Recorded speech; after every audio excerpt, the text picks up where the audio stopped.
हाय, good morning सर्वांना. तर स्वागत आहे तुमचं आपल्या एका नवीन व्हिडिओमध्ये.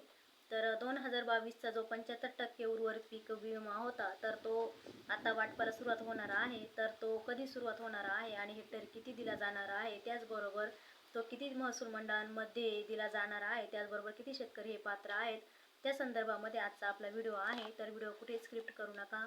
चॅनलवर जर नवीन असेल तर असेच नवनवीन आपले व्हिडिओ बघण्यासाठी आपल्या चॅनलला सबस्क्राईब करा. तर शेतकरी मित्रांनो, हे अपडेट आहे धाराशिव जिल्ह्यातील खरीप हंगाम 2022चा जो 75% पीक विमा आहे, तो आता वाटप केला जाणार आहे. यात एकंदरीतपणे धाराशिव जिल्ह्यातील 3,13,894 शेतकऱ्यांकरिता पीक विमा कंपनीच्या माध्यमातून जवळपास 232 कोटी रुपयांचा पीक विमा हा बँक खात्यामध्ये जमा करण्यात आलेला आहे. आणि हा पीक विमा येत्या 2 दिवसांमध्ये किंवा उद्याही जमा होण्यास सुरुवात होऊ शकते. तर हा पीक विमा कोणत्या महसूल मंडळातील शेतकऱ्यांना भेटणार आहे? तर यात पहिला जो जिल्हा आहे तो म्हणजे धाराशिव. धाराशिव जिल्ह्यातील उस्मानाबाद शहरी, उस्मानाबाद ग्रामीण, त्यानंतर बेंबळी, कोरेगाव, पाडोळी, तेल, नोकी व जागदिया या 8 महसूल मंडळातील शेतकऱ्यांच्या खात्यामध्ये हा पीक विमा जमा केला जाणार आहे. तर त्यानंतर दुसरा जो जिल्हा आहे तो म्हणजे तुळजापूर.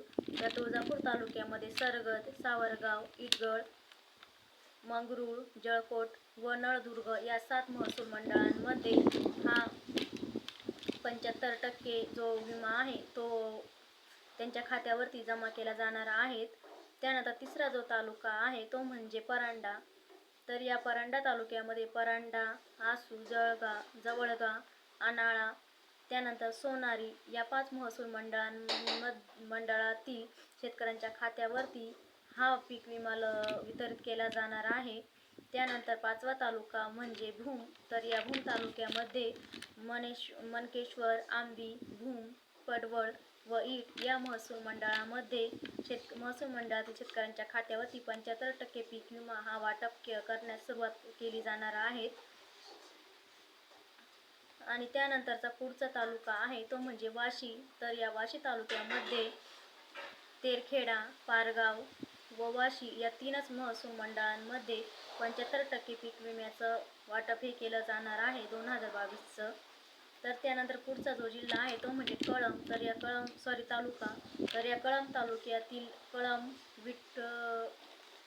विटपूर, त्यानंतर येरमाळा, मोहार, सिगोन व गोविंदापूर या 6 महसूल मंडळातील शेतकऱ्यांच्या खात्यावरती 2022चा 75% अग्रीमचा पीक विमा हा येत्या 2 दिवसांमध्ये त्यांच्या खात्यावरती जमा केला जाणार आहे.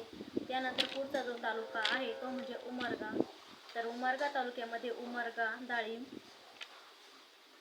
नांगरवाडी, मुळद व मुरुम या महसूल मंडळामध्ये या पीक विम्याचं वितरण केलं जाणार आहे. आणि त्यानंतर शेवटचा तालुका म्हणजे लोहारा. तर लोहारा तालुक्यामध्ये माळणी व जेवळी या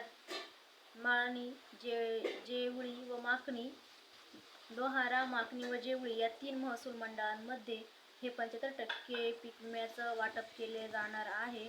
तर शेतकरी मित्रांनो, एकंदरीतपणे आपण जर पाहिलं तर जिल्हा अधिकाऱ्यांच्या माध्यमातून गेल्या वर्षीचा पीक विमा जो होता 75%, तो 25% अग्रिमचा, त्याचबरोबर जिल्ह्याची अंतिम आणेवारी ही 50 पैशापेक्षा कमी असल्यामुळे पीक विमा कंपन्यांना हा जो 75% अग्रिमचा जो पीक विमा आहे तो द्यावाच लागणार आहे. त्यामुळे पीक विमा कंपनीच्या माध्यमातून तो अद्याप देखील वाटप करण्यात आलेली नाही. त्यामुळे शेतकऱ्यांच्या माध्यमातून त्यांना आवाज उठवण्यात आलेले होते. त्यानंतर लोकनिधीच्या माध्यमातून देखील आवाज उठवण्यात आलेले होते. आणि यामुळे पीक विमा कंपन्यांच्या आणि यात शेतकऱ्यांना आत्ता यश आलेलं आहे. त्यामुळे पीक विमा कंपनीच्या माध्यमातून बँकेकडे 223 कोटी रुपयाचा निधी हा देण्यात आलेला आहे. आणि याच बँकेच्या माध्यमातून आता शेतकऱ्यांच्या खात्यावर खरीप हंगाम 2022चा पीक विम्याचं वितरण केलं जाणार आहे. एकंदरीतपणे मित्रांनो, धाराशिव जिल्ह्यात पीक विम्याचं वितरण हे केलं जाणार आहे. तर त्यानंतर या जिल्ह्यामध्ये 3,13,894 शेतकऱ्यांसाठी 232 कोटी रुपयाचा पीक विमा हा मंजूर करण्यात आलेला आहे. यात हेक्टरी 12,500 ते हेक्टरी 22,500 रुपयापर्यंत खरीप हंगाम 2022चा उर्वरित 75% पीक विमा वितरित केला जाणार आहे. तर शेतकरी मित्रांनो, या व्हिडिओच्या माध्यमातून खरीप हंगाम 2022चा धाराशिव जिल्ह्याची संपूर्ण माहिती आपण आज आपल्या व्हिडिओच्या माध्यमातून घेतलेली आहे. तर अशीच नवनवीन व्हिडिओ बघण्यासाठी चॅनलला सबस्क्राईब करा आणि व्हिडिओ आवडल्यास लाईक करा.